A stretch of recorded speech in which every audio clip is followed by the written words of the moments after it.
Abitante dei corsi d'acqua dolce e degli ambienti freddi e ben ossigenati, con fondale ghiaioso o talvolta limoso di origine glaciale, la trota marmorata, che deve il nome alla sua particolare livrea marmorizzata, è specie autoctona dei bacini fluviali del territorio bellunese, dove da anni trovano sede i centri ittiogenici di Tomo e Bolzano Bellunese, oggi oggetto di importanti interventi di riqualificazione.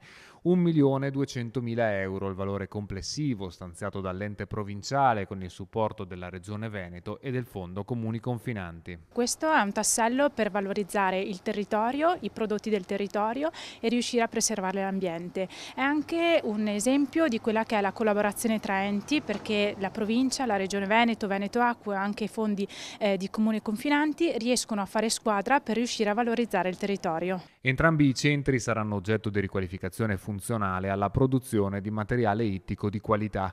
600.000 euro per l'impianto di Tomo, dove dopo il rifacimento dell'incubatoio nel 2023 saranno migliorate le captazioni dal torrente Auri, che verrà realizzato un laghetto a scopo didattico.